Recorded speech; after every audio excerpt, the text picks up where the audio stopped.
Se você clicou nesse vídeo, é porque você já sabe que a vida do cristão não é só flores. A gente vive ouvindo por aí sobre um evangelho só de vitória, só de coisas boas, sendo muito pregado, né? Mas não parece essa a realidade que Jesus nos apresenta e que a gente que crê sente na pele todos os dias. Nesse vídeo eu vou te dar duas razões do porquê o cristão será sim perseguido no mundo, baseado aqui no texto de Mateus 5, dos versículos 9 até o versículo 12, que está ali no Sermão da Montanha, o Sermão do Monte, que é alvo aqui do nosso estudo contínuo. Então a gente vai entender aqui qual que é o verdadeiro motivo que gera essa perseguição aos cristãos e aos filhos de Deus. E antes eu queria com vocês ler o texto para a gente ficar todo mundo na mesma página. Então vem comigo. Bem-aventurados os pacificadores, pois serão chamados filhos de Deus. Bem-aventurados os perseguidos por causa da justiça, pois deles é o reino dos céus. Bem-aventurados serão vocês, quando por minha causa os insultarem, os perseguirem e levantarem todo tipo de calúnia contra vocês. Alegrem-se e regozijem-se, porque grande é sua recompensa nos céus, pois da mesma forma perseguiram os profetas que viveram antes de vocês. Esse é o nosso texto. Fala, meus amigos, aqui quem fala é Pedro Américo Almeida. Minha missão aqui é fazer você entender melhor a palavra de Deus e se apaixonar por ela, assim como aconteceu comigo, e que esse bichinho possa ir te picar também, para que você entenda melhor a palavra e se apaixone mais pela palavra de Deus. Para isso, a gente está estudando aqui de forma sequencial o Sermão do Monte.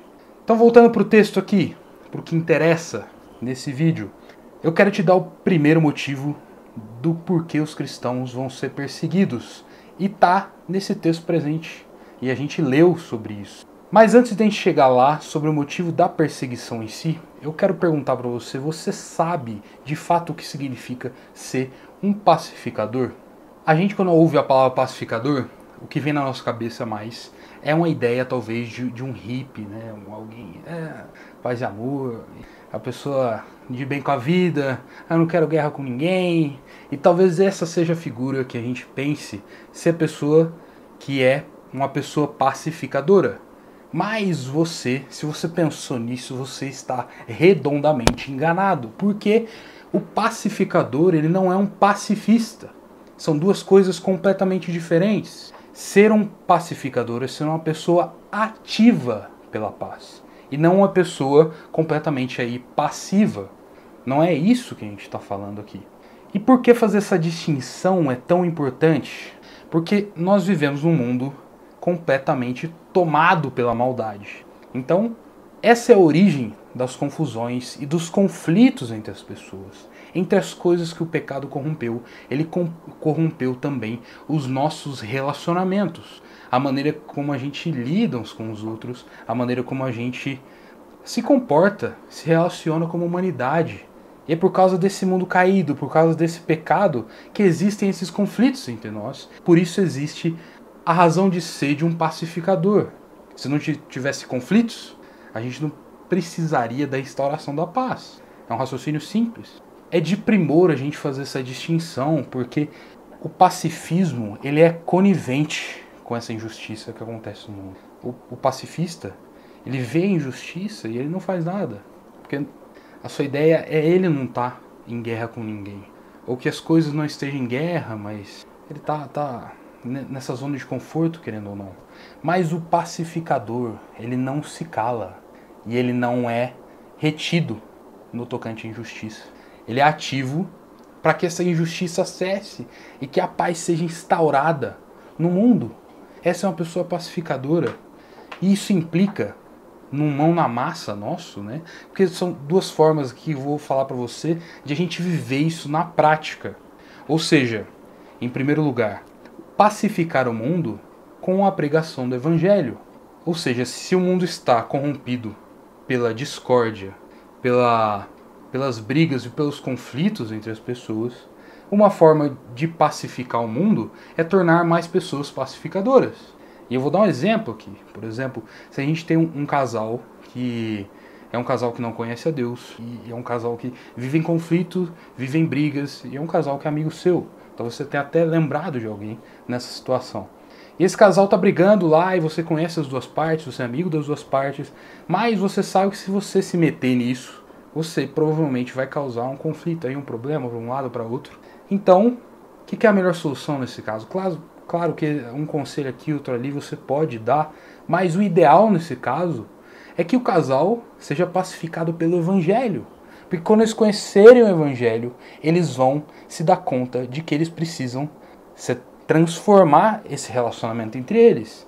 E aí a paz vai se instaurar nesse relacionamento. Essa é a ideia do Evangelho também, né? Trazer transformação para os nossos corações. Em segundo lugar, ser um pacificador entre os amigos, entre os irmãos, né? Entre a igreja. Uma pessoa que você não pode ser é aquela pessoa caluniadora, uma pessoa fofoqueira, maldizente, uma pessoa que fala bem de algum para outro.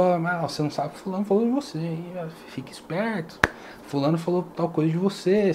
E aí você fica gerando essas intrigas, cara. Isso não pode acontecer. Deus, a palavra de Deus diz, tá? Não sou eu que estou falando, tá lá em Provérbios 6, de que Deus abomina aquele que causa discórdia entre os irmãos. Abomina. É séria a coisa, né? É pra gente levar a sério. Então, esse pacificador, por essa característica de ser ativo pela paz, ele vai ser uma pessoa que vai ser perseguida pelo mundo. Por quê? Porque as pessoas, elas gostam da treta mesmo, velho. Da discussão, elas gostam da divisão, elas gostam da discórdia, elas gostam de guerrear umas com as outras, de ter grupinho, panelinha, as pessoas gostam disso e gostam de viver nisso. E uma pessoa que se importa em estabelecer a paz entre as pessoas, muitas vezes essa pessoa vai ser levada a mal e ela vai ser perseguida e ela vai ser injustiçada. Isso vai acontecer. E o fato dessa pessoa ser diferente do geral, isso vai destacar ela. Isso vai gerar que ela seja perseguida. Isso, na verdade, se relaciona com o principal motivo que gera perseguição, que a gente vai começar a ver a partir do versículo 10. Mas antes de falar desse principal motivo da perseguição aos cristãos, você talvez esteja se perguntando aí, o que esse cara tá me falando aqui, como que ele sabe dessas coisas, de onde ele tirou isso? E a resposta mais simples para isso é que eu estudei. Eu não sou formado em teologia, né? Mas eu me embasei, estudei aqui, para o estudo que a gente teve em casa. Em todos os materiais que eu usei como base para esse vídeo, eu sempre deixo na descrição dos vídeos. E você pode consultar também esses materiais, né? Porque o objetivo geral aqui é mostrar para você como você pode ir mais fundo na palavra de Deus. A gente pega 2, 3 versículos, às vezes um versículo só, e o tanto de coisa que a gente tem para extrair, para falar sobre esses textos. É muito bom a gente se aprofundar mais na palavra de Deus.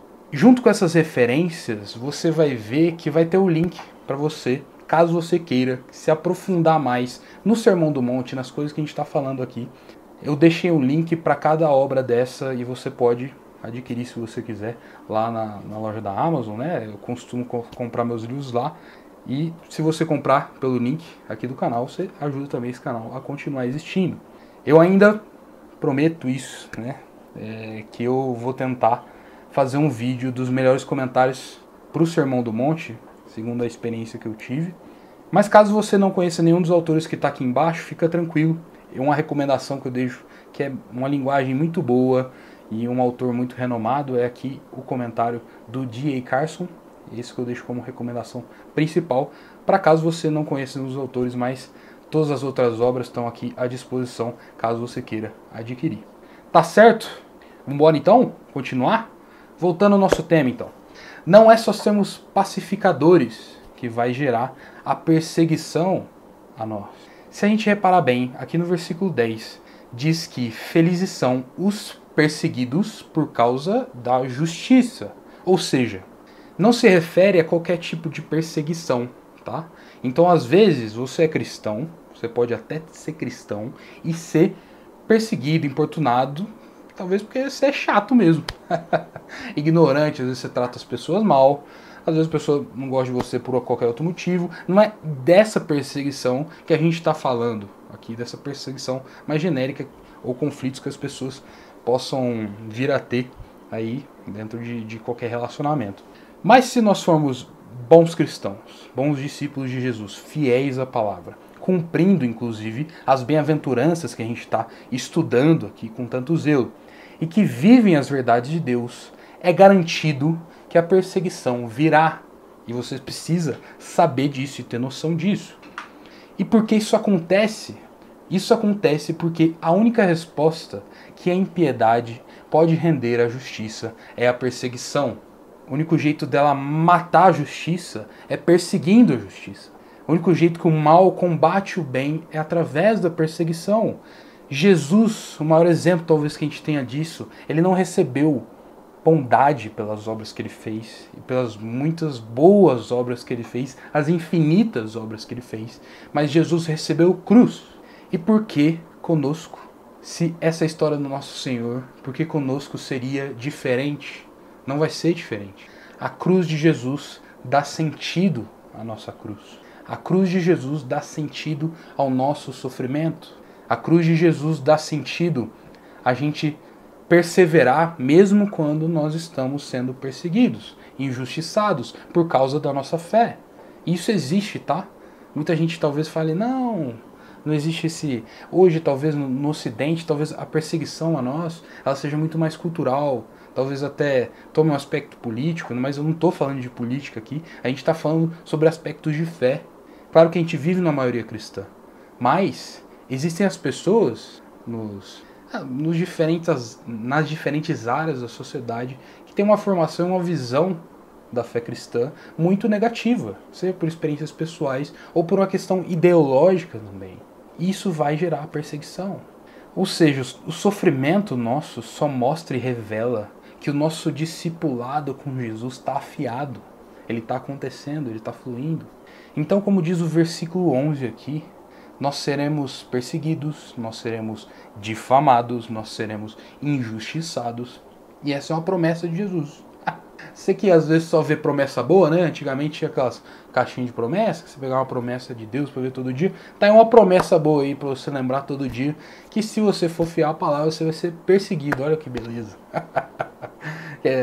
Essas promessas a gente não lembra, né? Mas tá na Bíblia, olha. Por isso que a gente precisa ler a Bíblia. Precisa ler e interpretar ela corretamente. E a gente vai vendo aqui que é mais fácil do que a gente imagina, tá? Mas não para por aí. Jesus nos diz que nós deveríamos ficar alegres por causa disso. Pasmem, alegres por causa da perseguição. Tiago 1 vai falar isso também. Tende por motivo de grande alegria o fato de vocês estarem passando por perseguições. E essa é uma promessa. E a promessa ela vem com a recompensa para nós. É que os filhos de Deus devem se alegrar nessas dificuldades, porque a nossa recompensa nos céus é grande. E eu não estou falando isso de mim mesmo, o texto fala isso, lá no verso 12. Essa foi a história de todos os profetas, todos os mestres, homens de Deus que nós temos de exemplo na palavra, os apóstolos, discípulos de Jesus. A gente tem um exemplo muito bonito em Atos, né? A gente tem Estevão ali perante o Sinédrio que é apedrejado e morto por causa da sua fé em Cristo, perseguidos por defender a verdade e a palavra de Deus. Não uma ideologia política, não uma ideia só, mas o evangelho da verdade, o evangelho de Jesus Cristo. E para isso, não adianta, meu amigo, você viver como um filho do diabo também, velho. Você precisa viver como um filho de Deus. A promessa é para os filhos de Deus. Os pacificadores serão chamados filhos de Deus. Nós temos que ter isso em mente. Que os filhos de Deus são aqueles conhecidos pela paz, mas mesmo conhecidos pela paz, eles serão perseguidos. E essa é uma promessa de Cristo para nós. E nós temos que ter alegria nessa promessa. Então, se você quer saber mais sobre a palavra, sobre ser filho de Deus, nós temos aqui uma série incrível que nós temos também, que é sobre 1 Coríntios. Eu vou deixar aqui a opção para você assistir também. E se você quer ver mais vídeos como esse, reflexões em cima do Sermão do Monte, eu vou indicar um outro vídeo aqui para você continuar assistindo, tá bom? Um abraço, esse é um vídeo da minha casa e do meu coração para sua casa e para o seu coração. Falou? Um abraço!